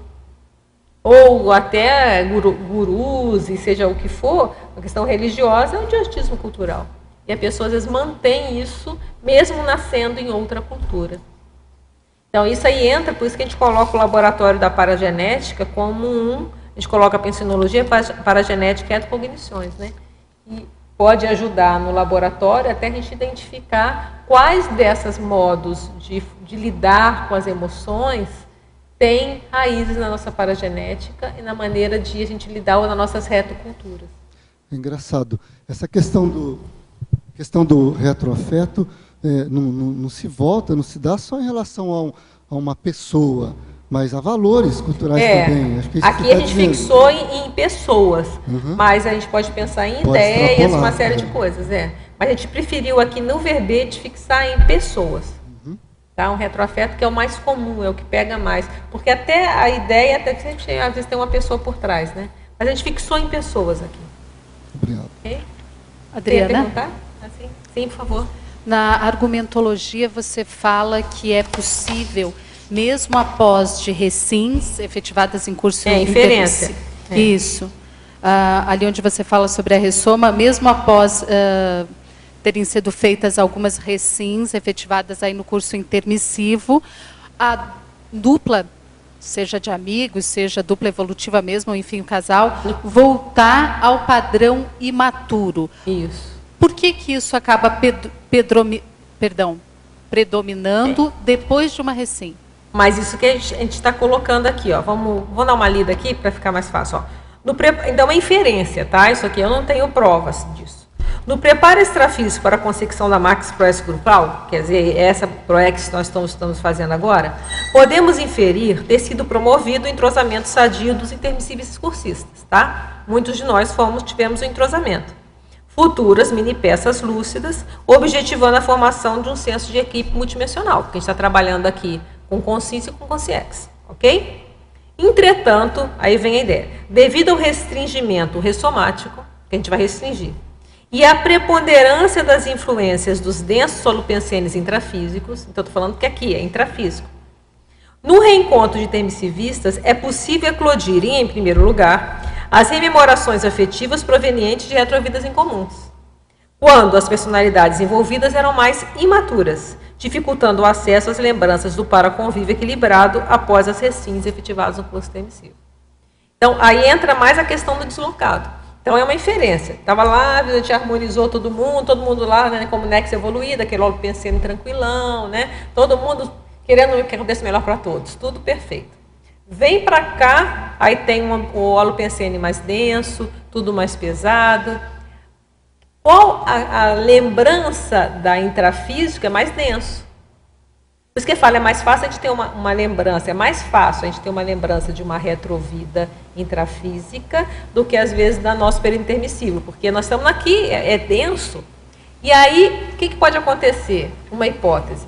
Em alguns casos, preponderar no primeiro momento aquela questão imatura lá de trás, ao invés da questão mais positiva intrafísica. Por isso que a gente falou antes, o que eu vejo é que na hora que as pessoas começam a trabalhar juntas por uma meta evolutiva maior, seja a dupla, ou seja um grupo, ou seja as pessoas, a tendência é que o próprio aí ajudaria até a relembrar, ou então criar afinidades, ou até relembrar dessa afinidade em comum lá de trás, porque a pessoa está mais desassediada, está mais expandida, a maneira de pensar. Então, isso que a gente quis jogar com essa hipótese. Então, por que vem primeiro essa outra? Porque aqui é mais denso. Mas isso, obviamente, isso aqui é uma hipótese e não é todos os casos, né? Pois é, a partir dessa hipótese nós poderíamos pensar sobre a importância de fazer essa recim intrafisicamente também. Isso. Mas o problema é que o que a gente está querendo deslocar é que a pessoa já fez, a ideia é que ela já fez, ela já mudou. Só que a pessoa que congelou a imagem daquela pessoa na outra vida, só que já mudou, já fez curso intermissivo, passou. Só que na hora vem, às vezes, reanima aquele sentimento lá de trás. Então a recém, na maioria dos casos, já foi feita. A pessoa já mudou, mas aí começa a pegar os aspectos mais patológicos. A pessoa vai mirar, na hora de mirar e olhar, vai dar mais ênfase àqueles aspectos patológicos e não reatualiza para a imagem do após o curso intermissivo, onde as reciclagens foram feitas. Pois é, então, para fixar esse holopensene reciclado, seria muito importante fazer essa reciclagem não só lá durante o curso intermissivo, mas fixar isso aqui na intrafisicalidade. Isso. Mas o que eu estou querendo dizer aqui até, a ideia é que a pessoa já fez. O problema é nosso, por isso que o retroafeto é deslocado. Se a pessoa ela não manteve a recém aqui, tudo bem, então não está tão deslocado assim, a pessoa mantém a atuação. Mas a pessoa já mudou, as coisas já mudaram. O afeto, a maneira de ver é que congelou lá de trás. É aquela, não sei se alguém já teve essa experiência, tem pessoas lá da convívio que você tinha na adolescência, ou de família.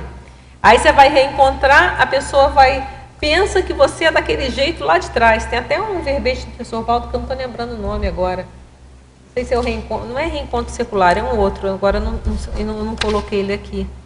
Que a ideia é mais ou menos essa, sabe? Então você vai rever aquela pessoa, só que já passou. A pessoa mudou, só que a pessoa ela lida com você como se você fosse aquele... E vai falar, não, você gosta daquilo. Gente, às vezes você não come aquela comida há 30 anos. Não, mas você adora isso, né? Não, peraí, já mudou. Então, às vezes a pessoa até tem uma série de juízos seus, que ela solta, e você fala, gente, mas eu era assim há 30 anos atrás, agora já mudou tudo. E essas coisas pequenas, desde da comida que você gosta de comer, ou de um hábito de vestir. Tem um filme interessante, qual o nome? Eu vi para vender para sempre. É uma história real daquela pessoa que perdeu a memória. Então isso é bem interessante, agora tem tudo a ver, até poderia talvez ter colocado aqui na filmografia, porque agora que me deu um insight. Como que é a história? É uma história real, de um casal, não sei se você lembra disso, teve um acidente, a mulher perdeu a memória, e ela só lembrava de tantos anos antes, não me lembro agora a quantidade de anos antes, 5, né? 5 anos antes, quando ela não tinha conhecido o marido ainda, ela não era casada, e ela tinha feito uma série de reciclagens depois disso. Então, o que é interessante no filme, que vale a pena ver, porque ela voltou, então ela não reconhecia o marido, achava ele um estranho, não sei quem é você, né? E ela começou a ter os gostos, ela via aquelas roupas no armário dela, não conseguia vestir aquelas roupas. E porque tudo dela, ela tinha mudado uma série, até a profissão, ela tinha largado a faculdade, feito o outro, virado artista na história, e ela queria, não, mas por que eu larguei? Não, mas eu gosto de direito, se eu não me engano. O que eu estou fazendo aqui? Ela não conseguia, então ela teve que voltar, e ela acabou largando o marido, voltou para morar com os pais, bem o retroafeto, voltou a morar com os pais, voltou para a vida dela, voltou para a faculdade, voltou a usar as roupas que ela usava antes. E aí o interessante da história é que aí ela começa a reciclar de novo. E ela volta a procurar o marido e se apaixona pelo marido. E na história ela depois se casou de novo com ele, teve filhos e ela nunca lembrou aquele período. Então essa história é real. É interessante. E tem a ver com o negócio do retroafeto. Quer dizer, se você pensar isso, a gente está mudando o tempo todo. E às vezes para sempre. E está aprendendo, na americana tem para vender. E aí a pessoa congela às vezes, né? Ela congela aquela imagem nossa. Só que a gente mudou. E na história, porque ela mesma, como ela voltou, ela perdeu a memória, ela voltou a ser uma versão ultrapassada de si mesma, anacrônica de si mesma. Então, vale a pena a gente fazer uma série de inferências aí nessa situação. Tá claro? Então, o que acontece quando a gente fala na perda aqui? Ó? Os afetos surgidos agora anacrônicos podem tornar-se travões ao trabalho conjunto. Nesse caso, a paramizade construída foi esquecida, os desapreços reavivados, os conflitos egocêntricos valorizados e os propósitos comuns despriorizados. E aí aqui entra, às vezes, muitos casos de mini-dissidência, que a pessoa sempre, às vezes, sai e fala, não, o problema é o Zezinho ou a fulaninha, ela sempre tem uma culpa, nunca é ela. E não está vendo, gente, não importa, as pessoas não temos serenão aqui, mas a questão é, vamos trabalhar juntos para melhorar. E às vezes a pessoa ela cria um processo, e que a gente tem uma hipótese aqui, cada um tem que estudar se é o seu caso ou não, de, às vezes, é um retroafeto de passado, de alguma situação que a pessoa fixa naquilo e não atualiza, que mudou, o contexto mudou, né? Pilar vai falar alguma coisa, já sei que ela se mexe ali, é que veio uma ideia, né, Pilar? Mesmo que o que é interessante é os pais aceitarem ela de volta, a moça do filme, né? Ah, você viu o filme, né? Eu vi. Mas já faz um tempo, eu não estou lembrando os detalhes. Mas eu lembro disso, que as coisas que mais... não, os pais, inclusive, que na história ela tinha até brigado com os pais até estimulavam aquele outra personalidade dela. Mas como foi importante para ela... Ela voltou para ela refazer o caminho. E ela fazer todas aquelas reciclagens, tudo outra vez, encontrar com o ex-namorado, o noivo, aquele que ela ia casar antes. Ela ainda ficava mexida com o ex-noivo que ela tinha abandonado. Porque até o afeto na cabeça dela era o outro... tinha isso, nem tinha lembrado disso. Que ela ia casar, né? Depois ela que não quis casar, mas ela até voltou a se apaixonar pelo outro. Quer dizer, como se ela congelou a memória naquele período. Mas então, vamos pensar em outras vidas, quando a gente nasce. Ela se aproximava, então, de uma relação que chegava àquele nível da memória dela, aquilo não interessava mais para ela. O que era atual não interessava mais. Ela queria mas ela passado. Não entendia por quê. E ela não conseguia recuperar a memória daquele tempo, né? De como foi que ela perdeu tudo aquilo. Então aí ela teve que recriar toda uma estrutura. Essa dificuldade nossa, talvez, de recriar uma nova estrutura num momento diferente, né? Isso aí, me ajuda aí, Pilar. Então, olha, no caso ali é um caso real de 5 anos. Não sei, eu não li o livro, então não sei o que o filme pode ter feito de fantasia em relação à história verídica, mas a história é um fato, né? Mas isso em 5 anos. Sim. Imagina, a gente tem uma vida, a gente tem uma intermissão, a gente nasce, abóbora, sem lembrar, vira um bebezinho zerado. Restrição, assim. Esquecer, voltamos. Por isso tem um porão. O que é a ideia do porão consciencial? Isso, é justamente a gente vai reeditar comportamentos que já foram superados. Só que a gente reedita no início da juventude, quer dizer, na adolescência ou no pedaço da infância, o porão, que é justamente aquilo que a gente já passou, mas que na nossa cabeça, nossa memória não lembrou tudo que a gente mudou. Então é isso que a gente está querendo dizer. E vem à tona, né? E muito desses retroafetos é mais ou menos isso. A situação já mudou, o contexto já mudou, mas a gente, às vezes, ou por não lembrar da retrocognição, ou por... Às vezes a gente coloca por capricho, às vezes é capricho, opção teimosa. E não lembrar nem do curso intermissivo também, né? Que se lembrar do que a gente se propôs no curso intermissivo, talvez limpasse tudo fica secundário. Tudo fica secundário. Por isso que a gente coloca, às vezes é um hábito condicionado, a gente coloca aqui nas considerações. É um hábito, a gente criou o hábito de pensar assim e mantém, volta ao condicionamento. Isso. Uma preguiça de reciclar a convicção, porque a gente vai ter que parar para pensar. Ou às vezes é uma teimosia mesmo, tem gente que é teimoso, né? Porque tudo que mexe com o sentimento não fixado, elaborado, dói, machuca, o psicossoma fica sensível, vem a suscetibilidade, né? Então, até vencer tudo isso, por isso que eu falei, é uma nova estrutura. É uma nova estrutura. Então, aquela estrutura que a gente conseguiu no curso intermissivo trazer para cá, ela vai reestruturar todas, então, essas experiências e elaborar. E aí a gente começa a entender um pouco a relevância da Cognópolis, na hora que se cria aqui um ambiente que é o familiar, tentando fazer similar ao curso intermissivo. Que no filme são é a família nuclear. Né?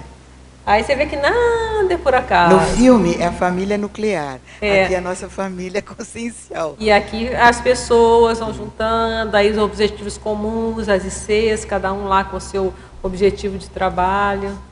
Pois é. É muito sério. Muito sério. Então é para sempre, né? É para sempre. Não, pior que é para sempre, literalmente, né? Literalmente. Literalmente. Nossa vida é para sempre. Até não adianta cansar, né? O filme é para sempre. Para sempre. Pode falar, a nossa evolução é para sempre. Até a gente entende, né? Não tem como fugir. Não dá para falar assim, para aí que eu quero descer, né? Tá difícil. Não conseguimos. Oi? Sim. terceiro, você poderia aprofundar? Tá. O primeiro é o princípio das I6, ser o cartão de visitas da consciência. Isso a gente já sabe, mas é um princípio que embasa essa questão da reavivar o retroafeto. Por que reaviva o retroafeto? Porque você muda o rosto, você muda de vida, muda de soma, mas as suas energias, a sua personalidade, como foi colocado, aquela maneira de você manifestar é a mesma, a sua energia está ali. Por isso que tem a personalidade consecutiva, por isso que a gente reconhece uma outra pessoa do passado. Então, como a energia é o cartão de visita, é isso que a gente olha para aquela pessoa, a gente não tem, às vezes, a lembrança tão obscura, mas a gente sabe que conhece. Aquele sentimento vem, e a gente às vezes não sabe por quê.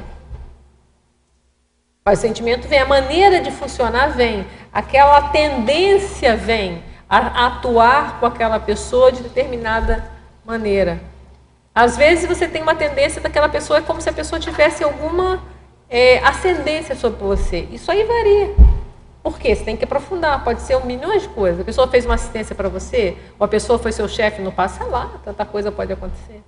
E às vezes é importante reavaliar esse sentimento, porque às vezes já não tem mais razão de ser.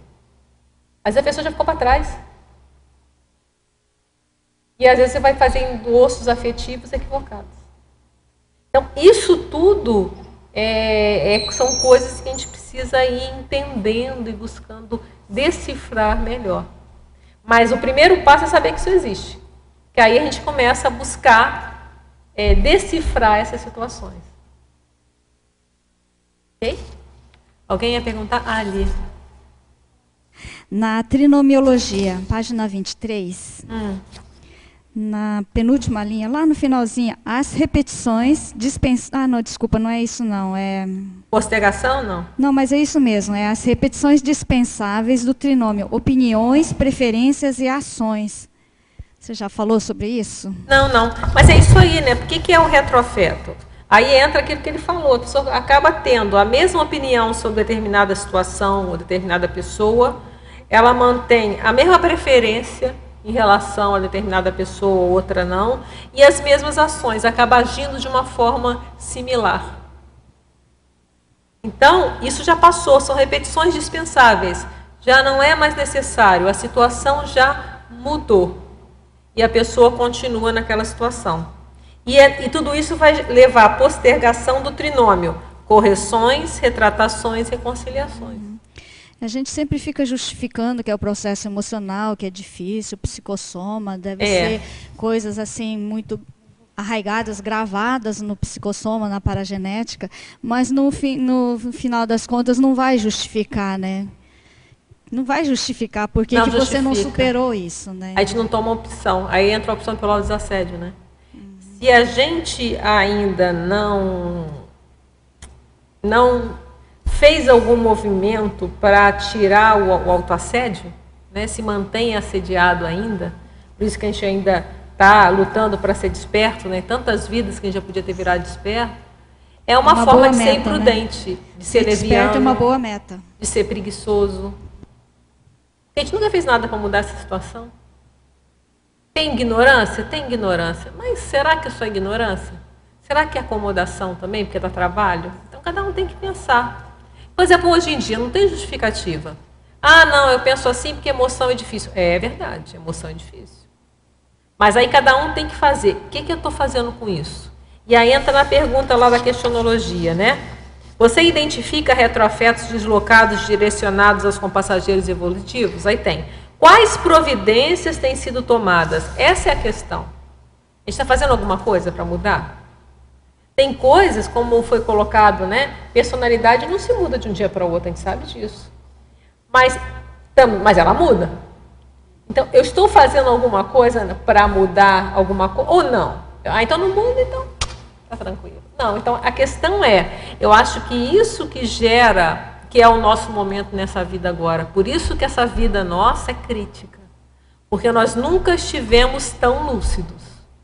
Nós nunca tivemos tido um curso intermissivo. E mesmo com o curso intermissivo, nós conseguimos acessar as ideias, nós estamos, de alguma forma, vivenciando muita coisa. Então, nós nunca tivemos tantas condições hoje de fazer a virada. E agora?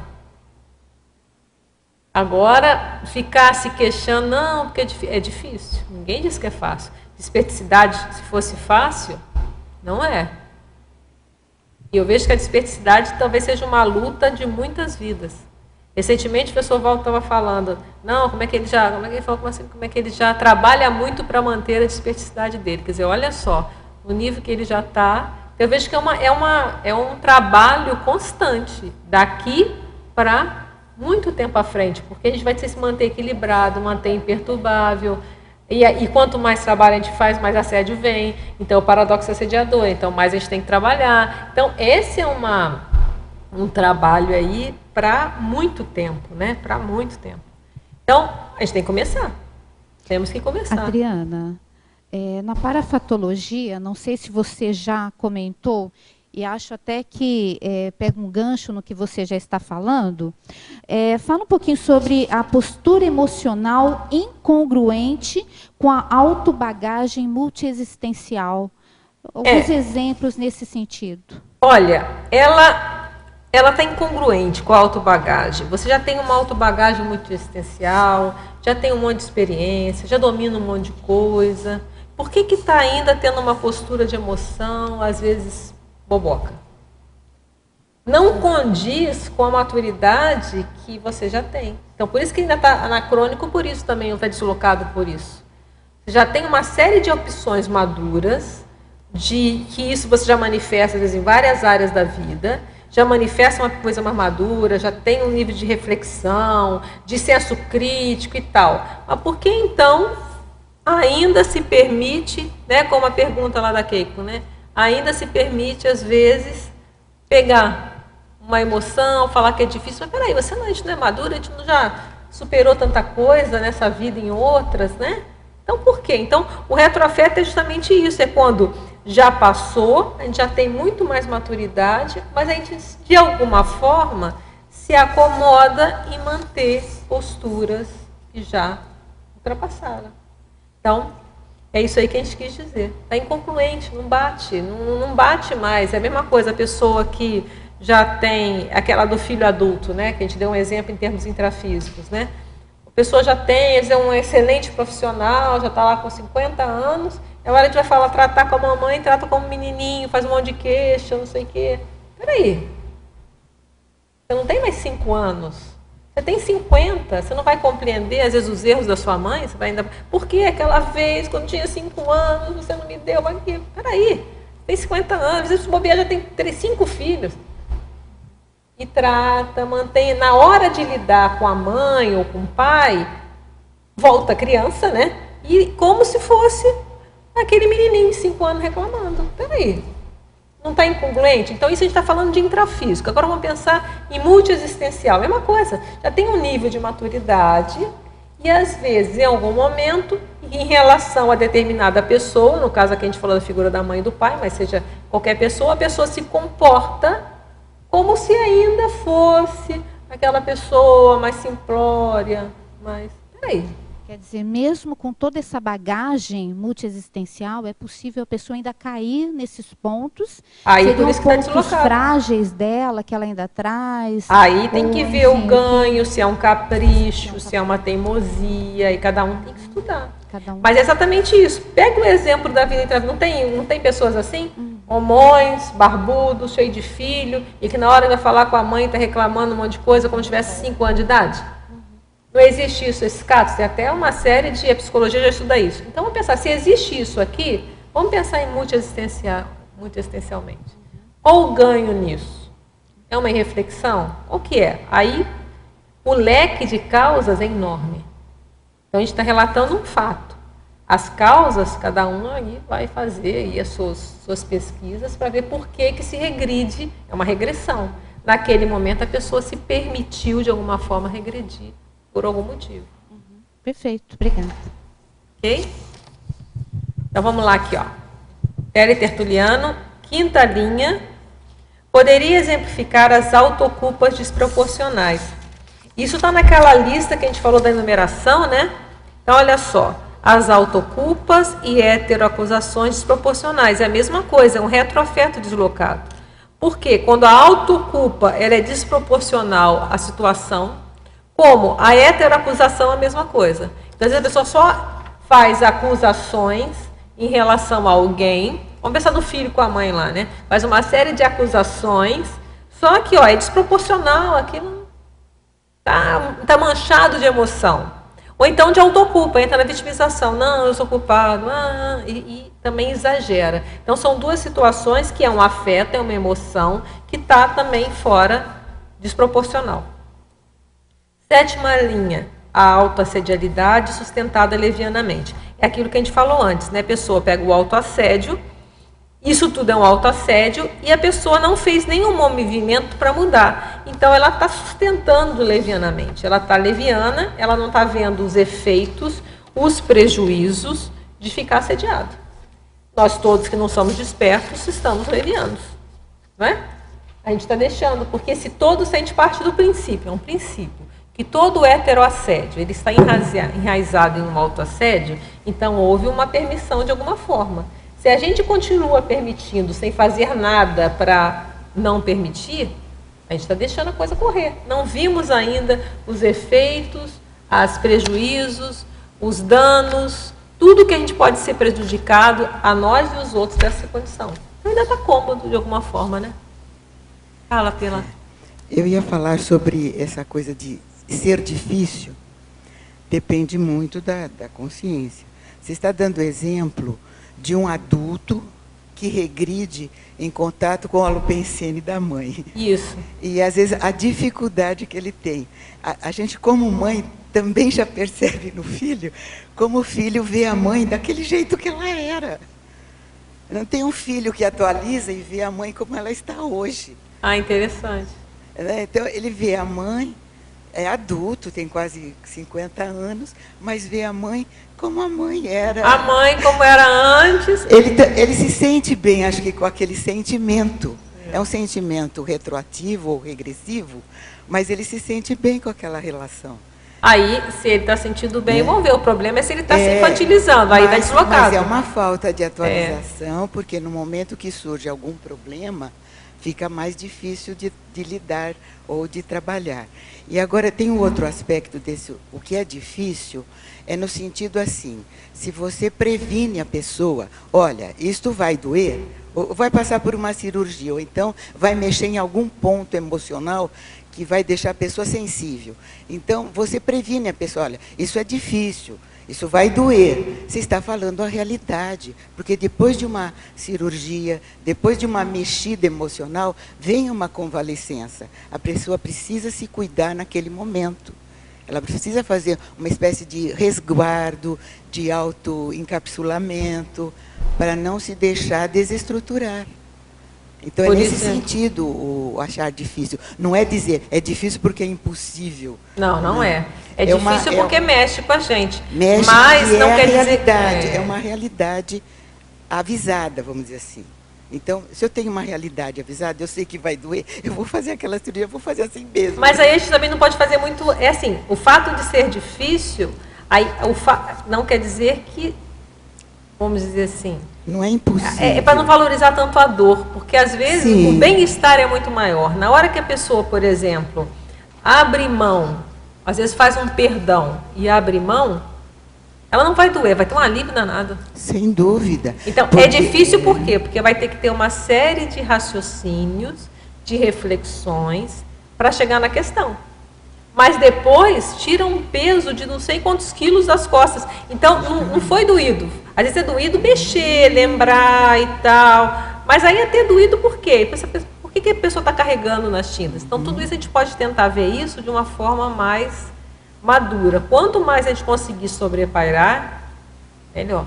Então, no caso do retroafeto, então, quando a pessoa ela toma consciência disso, ela vê que sofreu mais segurando o retroafeto. Perfeito, é isso aí que a gente quer frisar.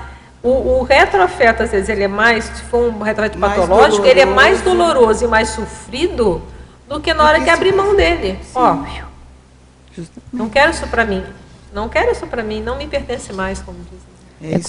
É como uma pedrinha no sapato que vai incomodando. E você acaba acostumando com aquela pedrinha ali.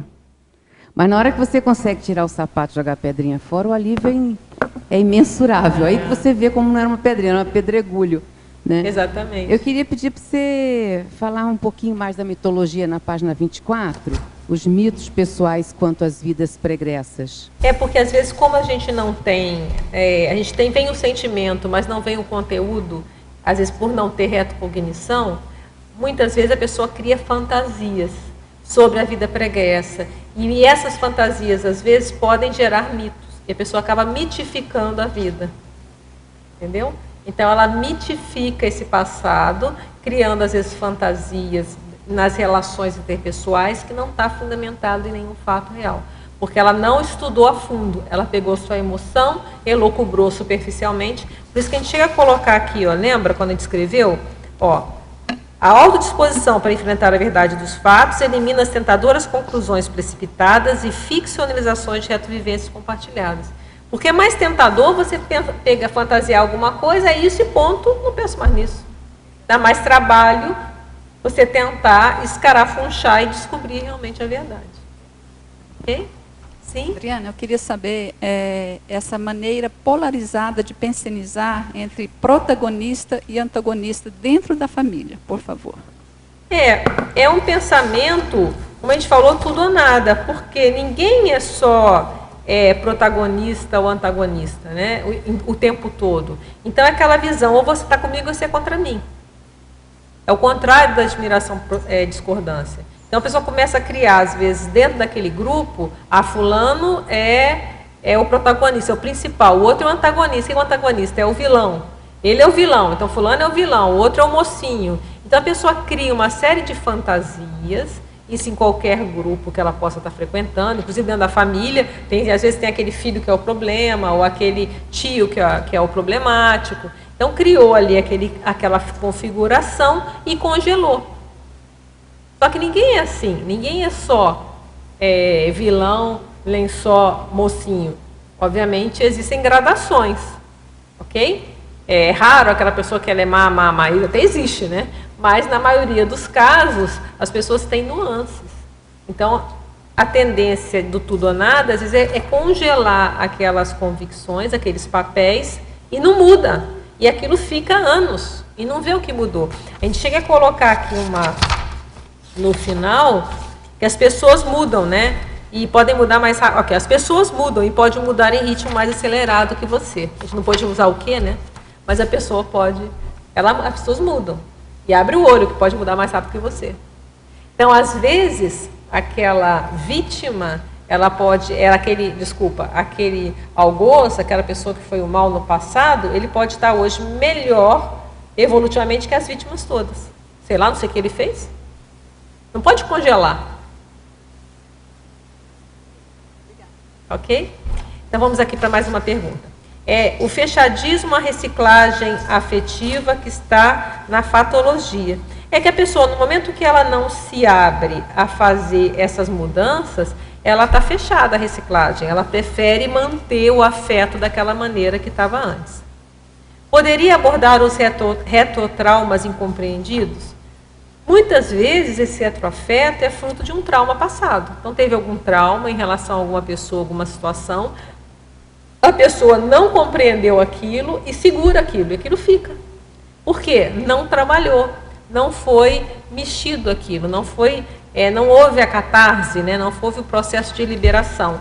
E aquilo fica, e esse trauma se mantém inatacado e fica lá, prejudicando a pessoa continua sofrendo aí milênios, né? Então agora é a hora de mexer nisso.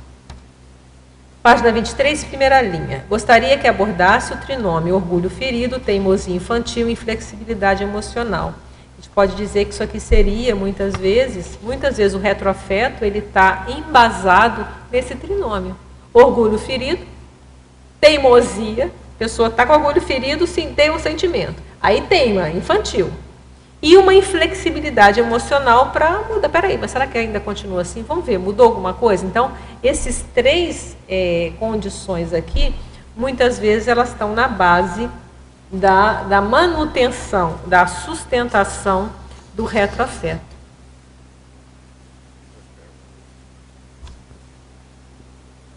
Está aqui perguntando, gostaria de repetir o nome do filme.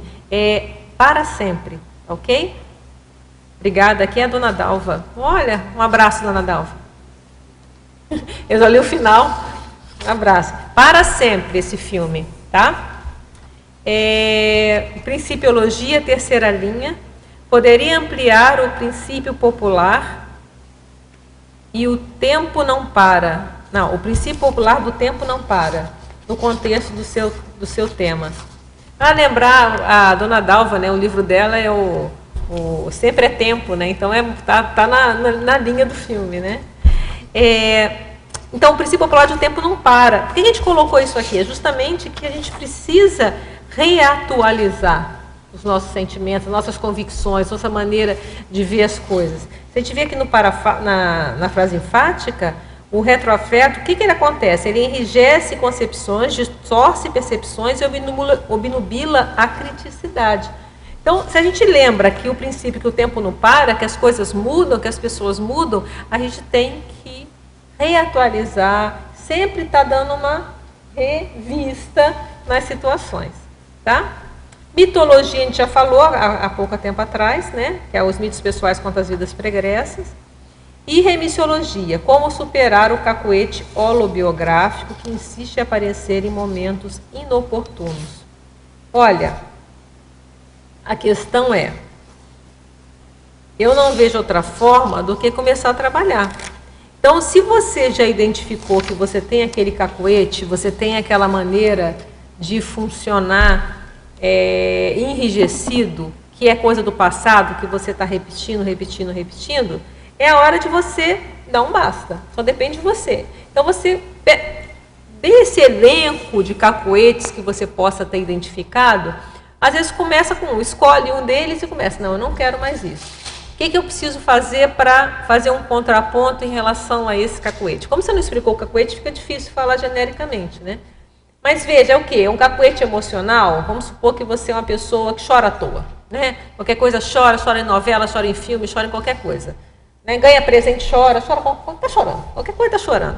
Então, isso pode ser um cacuete holobiográfico. Então, você pode começar a tentar ficar mais, sobrepairar mais, respirar mais antes das coisas, começar a entender, refletir sobre as situações, estudar mais, fazer um predomínio, às vezes, da questão da intelectualidade, entender que a questão da emoção, ela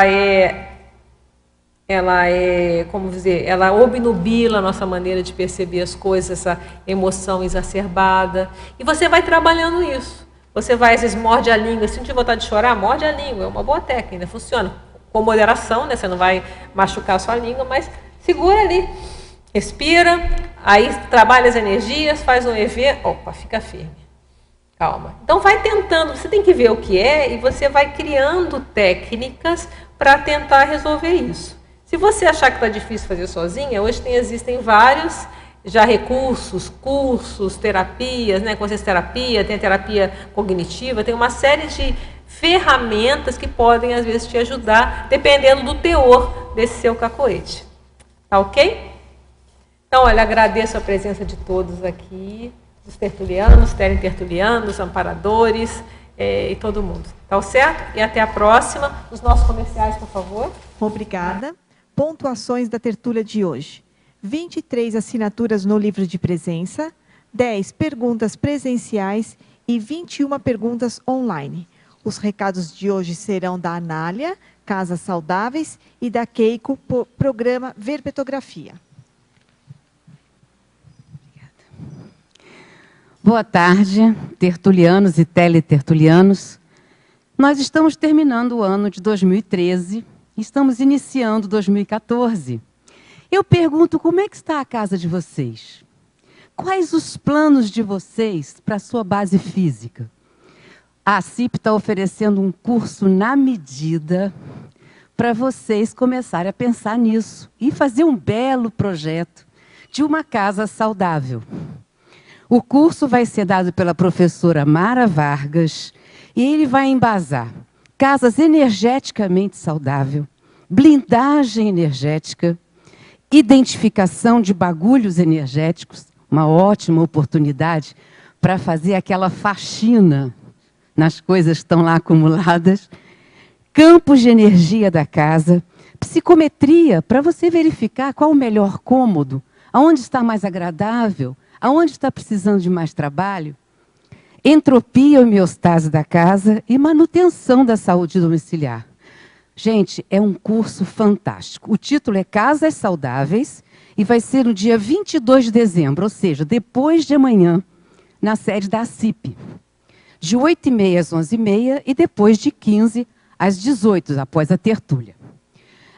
Os maiores detalhes vocês podem conseguir pelo telefone 2102-1421 ou mesmo pelo e-mail acip@acip.com.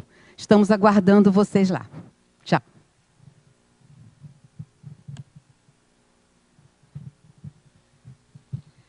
Boa tarde.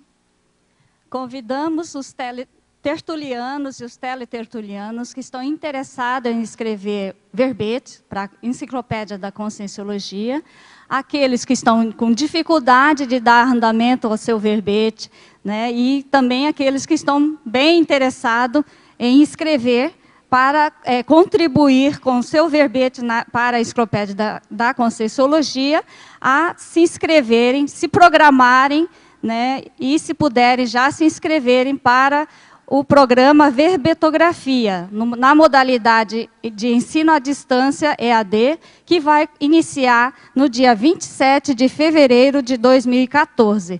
Esse curso oferece aulas gravadas que poderão ser baixadas e assistidas a qualquer momento que o interessado precisar, e também aulas semanais para acompanhar seu desenvolvimento verbetográfico. A escrita do verbete da enciclopédia é uma excelente ferramenta para superar hábitos de pensar anacrônico e para superar os retroafetos deslocados. Pensem nisso. Para fazer a inscrição, né, vocês podem procurar a recepção do CAEC por telefone 45 3525 2652 e também pelo e-mail caec@caec.org. Obrigada. E o verbete de amanhã é Autopesquisologia Verbetográfica, da verbetógrafa Dulce Dal. A todos vocês pela atenção, obrigada e até amanhã.